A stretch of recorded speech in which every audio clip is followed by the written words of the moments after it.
are you thinking? Well, we got to this moment because California has a sanctuary policy. The state law forbids local law enforcement from cooperating with, or local government from cooperating with immigration enforcement.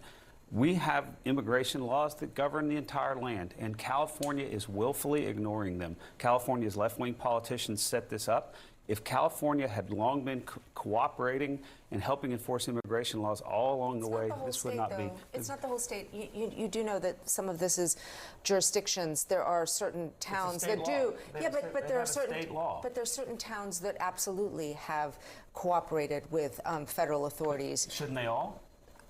You know, this is part of the issue that is always interesting here is when Republicans want to talk about states' rights. It's about states' rights when it is something that they're interested in, and not when it is something that perhaps Democrats and their states are interested in. And so I think... But we've all agreed on what immigration laws are. Well, There's not a state We're going to talk about this more in the hour. I want to bring in Stephen. There's news in America every single day. There are children that cry when their mom or dad, who's an American citizen, that breaks the law, gets arrested and goes to jail. I have watched it, and there's no rioting and looting over that because we understand that we're either a country of laws or we are not a country of laws. Every day we send moms and dads who are American citizens to prison, and we separate them from their families. And you know why we don't feel sorry for them? Because we judge them on the law, and we say if you break the law in America, we put you in jail. So why is it different for illegal immigrants? Democrats and liberals are playing themselves here. Here in the intro I just showed you, pretty much a prime example of how they hold illegals in better regard than they hold American citizens, right? And this is the double standard that Democrats seem to not be able to understand, is that many Americans, such as myself, believe that Democrats do not operate in America's best interest. Democrats only operate in their best interest. And in this video, I'll show you different kind of angles of exactly how Democrats benefit from illegal immigration. I know some people are going to say, I know this already, and a lot of people know this already, but there's some certain people that don't understand the extent to which illegal immigration benefits the Democratic Party. Matt Von Swole says he has to admit that these protests have truly changed his mind about Trump's administration and ICE. I find myself wanting 10 times, 100 times more, 100,000 times more deportation than I did yesterday. And this is the funny part about Democrats. Like, if you want to get someone to become a Republican, all you have to do is expose them to the outcomes of the Democratic Party and why they have such vigor for some of the positions that they do, and why they resort to emotional manipulations to get their way.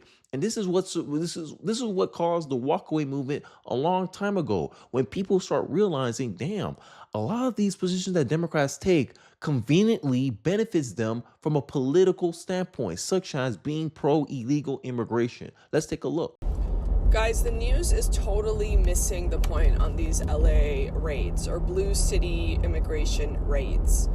They think, oh, they're going after these innocent people and day laborers waiting outside of Home Depot. I'm listening to the news right now. I'm hearing it all. You guys are all missing the point. This is about the census. This is about how many representatives blue states get in the House of Representatives. That is not based on U.S. citizen numbers. It is based on a total body count. So if you want a Republican president to never be elected ever again, and we're essentially in a one-party system, then you're pro-illegal immigration, whether they're peaceful or not, because it will provide more representation in our government based on a body count census. And I want to show you exactly how consistent I've been on this issue. Here's a video I did almost a year ago, February 20, 2024. Only has 37 views, right? This is a year ago, right? And it was illegal immigration is a threat to American interests. I've been saying this for the longest time. And I want to play a little bit of the intro that I had set up. As essentially, this is the position I believe any common sense American who love America, who want America to thrive and prosper, will understand this point. So let's take a look real quick. I would say on the question of this group of migrants coming north, the one that came 3 months ago coming north, the 22 million who are currently living here illegally. It's all sort of species of the same question, which is the first question. I mean, there are many questions, and one of them is, how do you help other people? And a lot of smart people run NGOs are thinking about that in Washington, and some are doing a good job, others are not. But the main question the U.S. government has to answer is, how do we enforce our laws voted on democratically by our Congress? And how do we protect our people, the people to whom we have really the only duty that we have, right? I mean, the purpose of the government is to protect you and to help you. And again, I'm a Christian, and I think I'm a person of not particularly good faith, but decent faith, okay? So I'm always sort of for helping people, but the government's job is to represent the voters and enforce the laws that they sent their representatives to Washington to pass. And that's kind of all their job is, actually. And in what world is Democrats acting in the best interest of Americans? I'll wait. I'm waiting. Clock is ticking, Democrats. I'm waiting to hear your answer, right? Because according to this tweet here, even the guy I just showed you last video, Victor Davis Hansen, 54% of Californians support deportation. 75% want immediate deportation for criminals. So I don't quite understand what he's doing. He's made a series of blunders. He made ICE. He said ICE was the problem. They were reckless. That wasn't true. This is Gavin Newsom. This is a rebuke of Gavin Newsom. Who do Democrats represent? Themselves. Democrats only represent themselves. As you saw from the clip that I just showed you, Democrats only represent themselves and what's in their best interest. And they know that illegals, if you give, there's a poll, there's data already showing this. If you give the illegals the option to vote, 60%, 66% plus of them will vote Democrat.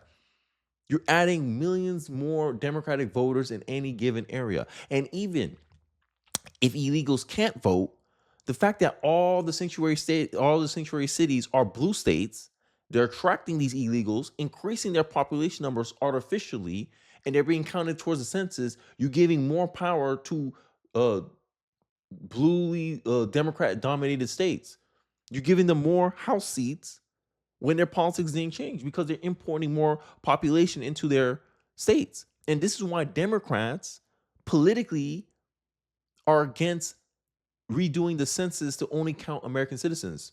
The Voter Registration Acts, any act that the Republicans try to pass that every American agrees with, 70 plus, this is a 70 plus issue. This is a 70-30 issue on requiring voter ID. Hey, only American citizens should be counted towards the census. Every American said, yeah, that makes sense. Let's pass that into law. And Democrats go against that. So this is why I say Democrats are American last. This is why I voted for Donald Trump. I believe his policies is more closely tied in the best interest of the American people. That's my politique. That's my politics. My politics isn't Republican only, Democrat only, right? But what I do notice, you can't get mad at me what I see with my eyes. My Democratic friends, my left-wing friends, my liberal friends in my comment section, like calling me coons and all this stuff, especially the black ones. You can't get mad that I'm observing with my eyes the outcomes of Democratic policy. When Donald Trump said, oh, this is hurting black jobs, I made fun of him, talking about how, oh, I'm a doctor. I guess these immigrants are coming after my black job, knowing that black doctors don't represent the reality of most black people in America. You got black kids saying, oh, I'm a first-generation college graduate, but these black doctors talking about, oh, they're coming from my... No, we're talking about the majority, aren't we? And this is the problem with the Democratic Party. This is the problem with their voters. They don't deeply scrutinize the motivations of their party. Now, you can make the same claim about Republicans, but Republicans go in knowing what they're getting at. They knowing that they're going to have to sometimes, push their party to do stuff. But end of the day, it's better than what the Democrats are offering. Democrats are not a better alternative in no shape or form. And that's a reality many Democrats don't want to come to grips with. And I want to show you a clip here about an illegal immigrant who wants to make America a socialist country. Make this make sense. We don't agree with the term illegal. We're undocumented. We've been here for thousands of years before you guys showed up, screw up everything. We think we should organize together with the U.S. working class and fight together and create a better system. We're anti-capitalist. We think socialism does work, real socialism, not Venezuela, not Cuba, not any of that crap that they try to sell us as socialism. And we believe it would be a more humane system that will take care of most of all people's necessities. Is there a country we can look to kind of model the socialism idea? The only model would be Soviet Union the first 4 years. After that, it became a mess. So the answer is no. No, there is no country we could look at currently that we could model it after. He doesn't like the word illegal. Yes, you're illegal. You're not here legally. That is illegal. And no, just because your race of people were here at some point does not mean you're legally here. Mexican citizens at the time of California being annexed by the US, they were offered citizenship, like US citizenship. So if his ancestors accepted that US citizenship and then he was born here, he'd be a citizen. So he's in our country illegally, says he doesn't like the system our country has been built upon, the most successful country in the history of existence. And then he wants to work to turn our country into a socialist country. Get him out. See, this is not helping your case. Not helping your case at all. The first 4 years of the Soviet Union, you know what I say about socialism? Socialism is a snake eating its own tail. So it's able to feed itself for a while, but eventually it's going to get to a point where it can't feed itself no more. And this has always been socialism's problem. The first 4 years, not though it just went into a mess. Of course, it went to the mess because it's not sustainable. Socialism, all it does is waste the wealth and resources of a country to do nothing, and eventually into an inevitable collapse. What this guy doesn't understand is just because his theory about socialism in reality doesn't work, he doesn't want to accept the reality of socialism. So he pretends that it's not real socialism. And this is why I said any socialist that says that it's not real socialism, I don't trust them.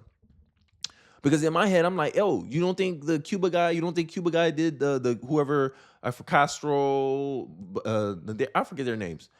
You think they didn't think they were enacting real socialism? They thought they were enacting real socialism until it didn't work. Then you don't want to claim it anymore.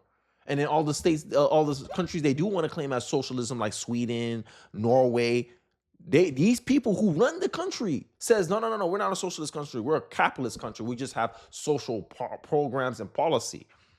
Make that make sense. So the countries you say that are socialist countries, or that is real socialism, they say they're capitalist countries. And the countries that you said that's not real socialism, they say they're socialist countries. So who's the liar here? You are. Or either you're a liar or you're ignorant about the realities of your system that you're advocating for. And then the funny part, the kicker here, as my guy Jeffrey just articulated clearly, is that you want to come in here. You had all these countries out there. You wanted to come here and you want to turn it into the mess that you're trying to escape from. Make it make sense. And then he broke down the history of, hey, you guys your ancestors were offered U.S. citizens, U.S. citizenship. They didn't take it. So that means you came into this country illegally. And you want to work with the working class when your very existence threatens the interests of the U.S. working class. Make it make sense. These people live in a fairy tale world where their perception creates reality. And this is a problem that many liberals have. And this is why many liberals don't seem to have common sense anymore. Because they want reality to follow their jurisdictions, not what is observed, not what they can prove, what they believe, what they feel. This is how they want to run this country. And they wonder why majority of Americans ain't going along with this mess. Why they ain't going along with the mess that, we're trying to emotionally manipulate you to feel sorry for these people. These people come into your house telling you that you're doing everything wrong, but their house is the one on fire. Go back to your burned down house. No. I want to come to your house and do the same thing that I just left. Make it make sense. Make it make sense. American last. That's Democratic Party. That's the Democratic Party.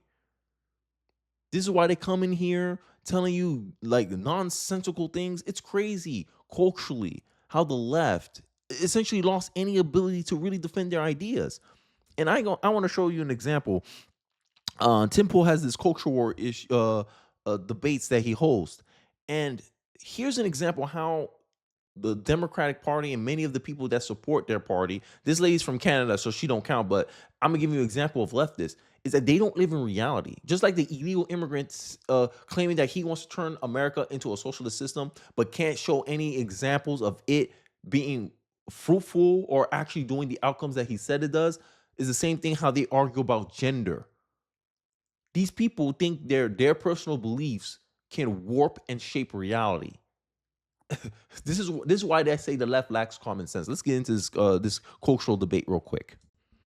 Donald Trump said on the issue of gay marriage, the matter is not a fan of any of that. Donald So, I mean, as Trump someone made who's it so further that right, trans yeah, I people mean, have to have Tim's just M right, and yeah. F on their passport. So now most trans people cannot go internationally anywhere where they don't appear as like an M on their passport. And that's just What is not. That's dangerous for trans people. If you've got, if you want to do, I'm running into this with a friend right now who tries to do war correspondence in countries that don't like trans people. She, in every way, is a woman. Nobody would look at her and think that that person should walk into a male bathroom. But because she's trans, she has an M on her passport, and she now cannot go into multiple very conservative countries because of threats to her life. to be fair, I mean, she'd be under, in the first place. he'd be under threat if they went anyways. No, she wouldn't, because most people, first of all, she was not super out about her trans. So let's walk through the logic here, guys. This is why men leave the Democratic Party, by the way. This is why the Democratic Party has to spend $20 million to even figure out how a voter like me votes for Donald Trump. It's rocket science, guys. Just let you know, it's rocket science why men left the Democratic Party, why men are close or more open to the Republican Party. This lady just said that this man's life is in danger because he has to put his actual gender on his passport and it reflects his biological reality. This is what she's trying to argue. And then the men on the stage, reasonably confused about what the hell she's saying, asks her, yo, your friend will be in danger anyway. You just said he or he, whatever the hell he wants to name himself, is a war zone correspondent. And she says, no, he would not if his gender, his biological gender wasn't shown on his passport. Make it make sense. Make it make sense. This is the mental gymnastics you have to do. This is why I said that wokeness is the left's religion, right? When the left keeps trying to sit here and pretend that, oh no, the religious right is cultish, is this, that. Wokeness is essentially your religion. The left makes their ideology their religion, right? This is dogma. This is dogma. Dogma doesn't only, like, this is the funny part when leftists try to throw these fancy terms at me like zealot's corner and all that stuff. And I'm like, what you don't understand, and this is me as a conservative, this is one thing I understand, and that's why I'm a conservative. Conservatives understand unchangeable truths. Humans need to believe in something. Therefore, if a human has this innate ability in their genetics that they need to believe in something, wouldn't that mean any ideology could effectively fall into the zealot's corner? For instance, socialism. If you're a socialist, I believe you're a zealot. You fall into the zealot's corner. Why? Because you believe in a system that has proven to have no sustainable evidence of actually working in the way you portray it to be. But you believe it does. Most people never knew at all. And she has gone into these countries numerous of times in the past. She can't anymore at all because of this passport change. That isn't helping trans people. That is fundamentally. That just seems like a self-inflicted. But regardless, how is this self-inflicted at all? I mean, you're choosing to go to those zones. She's a war correspondent as her career. Anyways. Yes, she goes to Iraq, but she's always gone to Iraq. You know, I'll concede this is a lefty position, and it is, I would refer to as, I don't know what's the right way to describe this, farcical, fantastical. I did conflict reporting. I didn't go to any active war zones. I went to civil war and like conflict and crisis and disaster zones. And it was always fascinating to me because of this political correctness reality, especially pertaining to HR and stuff. The story that I usually tell is I was doing what's called heat training. It's redundant. Heat includes the word training. Hostile environment action training. And they couldn't actually tell the women not to go to these zones and prepare them for what happens to women in war zones because they'd get sued if they did. And so someone asked. Yeah, what do you think will happen to a woman if she gets captured, a war correspondent, if she gets captured in a war? She'll get raped. She'll get sexually assaulted, right? And because of political correctness, because of the dumb ideology of the non-common sense of the left, they can't say it because of discrimination, double standards. Men or women are fundamentally different. There's fundamental things that affect life affects men and women differently. But you can't prepare somebody for that reality because of it hurts your feelings about how you think the world should be. And this is why I say the left operates almost in fantasy land. And this is why they rather focus on creating a perception, building consensus instead of arguing about observable truths, observable realities, observable facts. They rather convince you of the reality, or they rather convince you of the perception of the facts. They want you to they want you to think of the numbers in a different way. They want you to interpret the data in a different way. Oh, if I see disproportional outcomes, therefore it's racism. That's not racism. It just means these people's actions created this disproportional result.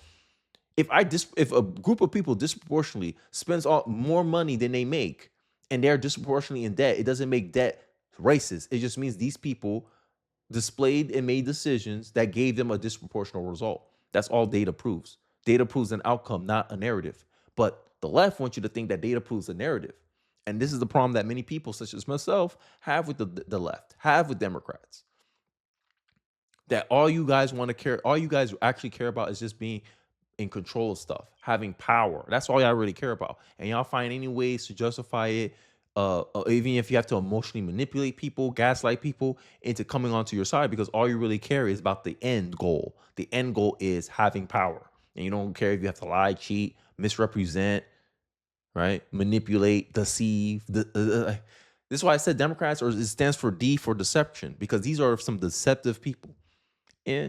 But you can say that about most politicians, I guess. But let me know your thoughts and perspective in the comment section below. Do you agree with me and believe that many people on the left lack common sense? And common sense is really the inability to accept and acknowledge observable reality. That's what common sense really is. But, I digress. Let me know your thoughts and perspective in the comment section below. I'll be interested to hear what you guys are thinking. Don't forget to like, comment, subscribe. Please share this video if you feel so inclined. It really does help me on the algorithm. And I'll catch you guys on the next one. Peace.